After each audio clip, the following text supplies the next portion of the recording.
Salut tout le monde, c'est Armir et aujourd'hui on se retrouve pour l'épisode 35 de la modération sur Epicube et le premier épisode de la modération sur Epicube en 1.11. Et oui, Epicube a décidé de passer en 1.11 car comme je l'avais expliqué dans les épisodes précédents, à un moment, quand ça fait 3 ans que les devs travaillent sur un même code, il est normal d'en avoir fait le tour et d'en changer, même si c'est loin, très loin, de faire l'unanimité chez les joueurs. Alors aujourd'hui, nous allons analyser les commentaires de l'article du passage en 1.11. Je vais pas tous les lire ni quoi que ce soit, je vais juste les analyser pour justifier le choix qu'on a fait. Et évidemment, je prendrai le point de vue d'un pro 1.11. Parce que j'aime faire chier les gens. Le premier de tous les arguments qui revient tout le temps, c'est « Ne faites pas ça, vous allez perdre plein de joueurs ». Et ma réponse est très simple, tous les serveurs, tous perdent des joueurs. C'est pas compliqué. La transition 1.11 nous fera perdre des joueurs, on est au courant, mais on le fait quand même. Pourquoi? Parce que les admins originels d'Epicube n'ont jamais visé d'avoir une aussi grosse communauté. Le projet initial d'Epicube c'était on veut faire un serveur de qualité, bien codé et original. Notre objectif sur le long terme c'est faire 500 joueurs. Il s'avère qu'une conjugaison d'événements et une demande forte à l'époque a conduit Epicube à des sommets, mais c'était très difficile à gérer pour les admins et les modos à cette époque. Aujourd'hui, c'est bien plus vivable pour les modérateurs que quand on avait 11 000 joueurs, et c'est en grande partie grâce à la communauté des hubs en 1.11 qu'il est redevenu plus agréable pour moi de modérer. Je parle à titre personnel. Que la mise à jour casse les couilles aux tryharders de la 1.8, totalement concevable. Mais il y a de l'offre ailleurs, hein. Toi, tu sais pertinemment si tu tryhard sur Epicube que tu n'es pas la suite que l'on souhaite atteindre et qu'on n'a jamais réellement voulu atteindre. Nous, ce qu'on souhaite, c'est avoir un serveur vivable. Et je ne dis pas là que tous les joueurs 1.8 sont invivables. Loin de là, arrêtez avec vos commentaires rageux s'il vous plaît, on n'a pas fini. Ce qui nous amène à l'argument RIP Epicube. Et je crois que je devrais arrêter de prononcer le mot argument. Bien, là encore les gars, le serveur, il peut vivre encore longtemps avant de fermer, il y a de la réserve, c'est pas ça le problème. Et si vous pensez que tous les joueurs se casseront, sachez que 40% des joueurs jouent en 1.11 et que c'est encore au-dessus des 500 joueurs qui étaient la cible de base. Certes, la majorité joue sur des jeux 1.8, mais la grande majorité d'entre eux jouent sur des serveurs déjà lancés. Et comme ils ne sont pas majoritaires, les parties 1.8 se lancent bien avant le reste, et donc ils rejoignent pour la majorité d'entre eux les games en 1.8 par défaut. Pour faire une game en 1.11, il faut faire l'acte de vouloir jouer en 1.11 et de ne pas jouer par défaut, ce qui est très compliqué à demander à des joueurs. Compliqué.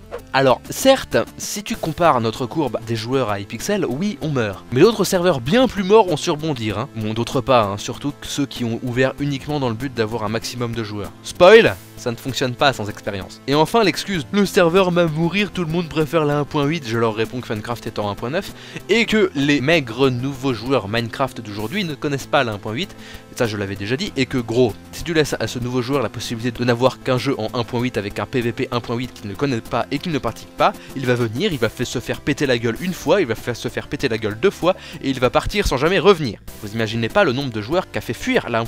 Et aujourd'hui la communauté 1.8 se réduit à vue d'œil par lassitude, par rejet du jeu, je cite, de Cube, qui est globalement une manière assez péjorative de qualifier Minecraft, on est d'accord. Et si on laisse une communauté vieillir sans se renouveler, elle finira par mourir et sa population va diminuer. Un peu comme sur une île où il n'y aurait que des vieux traditionalistes. Et non, je ne vise absolument aucun pays qui vivrait exactement le même sort aujourd'hui. Non, pas du tout, ce n'est absolument pas mon genre. Sinon, j'ai retrouvé plusieurs fois l'argument du « en 1.11, il n'y a pas de mode ». C'est faux, c'est totalement faux, il y a moins de modes, oui, ce qui signifie aussi qu'il y a moins de modes de cheat et donc de cheaters. Sachez que plus une version de Minecraft a duré longtemps, plus il y a une part de cheaters importante dessus. Mais les modes vraiment essentiels que tout le monde utilise, ils sont tous sortis, on vous a même montré comment les installer, alors la mauvaise foi, vraiment, non, non, ce n'est pas bien. Bon, évidemment, il y a des joueurs qui trollent en disant qu'ils attendent la rage pour manger du popcorn. Dans leur citation, j'aurais fait exactement la même chose, mais j'ai une vidéo à faire et je suis modo, donc je peux pas me fighter et prendre part au drama, ce serait immature de ma part. Oups, pardon, j'ai glissé, désolé, ce n'était point voulu, c'était absolument pas fait exprès. Et après, il y a ceux qui parlent du PVP 1.11, comme si on l'avait pas rework. Alors déjà d'une, tiens, c'est au spawn depuis 6 mois, lis un peu. Et puis évidemment qu'on va pas remettre le PVP 1.8 en 1.11 tel quel. Évidemment qu'on va pas non plus remettre le PVP 1.11 tel qu'il est en 1.11 par défaut, parce qu'il y a bien des trucs qui sont franchement à chier, qui sont bien chiants à rework, on est d'accord. Mais il faut garder à l'esprit que dans un code, on peut pas tout modifier de fond en comble. Il y a des trucs qui sont gérés côté client, et qui du coup nécessiteraient un mode et un launcher pour les modifier. le PVP est rework du mieux qu'on peut dans notre perception, nous laissant l'optique de nous laisser la possibilité de faire plus de choses à l'avenir, plus originales comme à notre début, quand il n'y avait que 3 jeux. Évidemment, il y a des jeux qui ne sont joués qu'en 1.8 et qui n'ont pas une communauté 1.11 très grande, et qui auront probablement plus de joueurs en passage en 1.11. Mais ces jeux-là, vous les retrouvez partout ailleurs, c'est pas comme si c'était un drame qu'Epicube passe en 1.11. Si t'as envie de jouer à un UHC 1.8, tu vas sur un serveur en 1.8, ou qui propose un UHC, tu fais un UHC en 1.8, tu casses pas les couilles, enfin, bordel, je parle comme Macron. Presque. Tous ces arguments-là, on les a entendus, vus, et on a subi un nombre de messages hargneux et de haine assez fou depuis qu'on l'a annoncé. Mais les gens qui pensent qu'Epicube leur doit de rester 1.8 parce qu'ils ont payé le grade. Tu penses-tu donc que ton argent, là, il a pas déjà dépensé dans la location des serveurs, l'eau? Tu penses-tu donc que ton avis sur le 1.8, qu'il est encore majoritaire sur le serveur parmi la commu active, l'eau, pantoute? Nous, on a aussi plein de messages qui nous encouragent à passer en 1.11, plein! Mais disons qu'ils spamment moins que certains joueurs qui vont commenter partout que c'est de la merde. Bien, cet épisode sortira quand on sera en 1.11. Vu que je l'ai préparé à l'avance en prévision de mes vacances, donc je connais pas le résultat à l'heure actuelle du passage en 1.11. Du coup, je sais rien de comment ça s'est passé. Enfin si, quand vous verrez l'épisode je saurai, mais là quand je le tourne, je ne sais pas.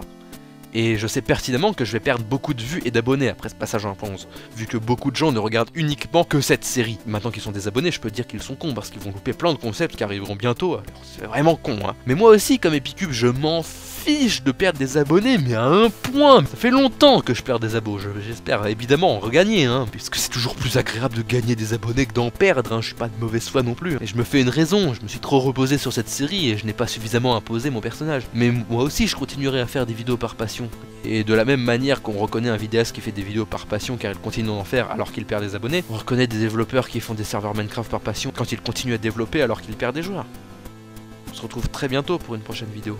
Et au début du mois de décembre pour célébrer mes 4 ans de modération sur Epicube. N'oublie pas le pouce bleu avant de partir. Votre princesse vous dit au revoir et que le pouvoir de la jupe soit avec vous.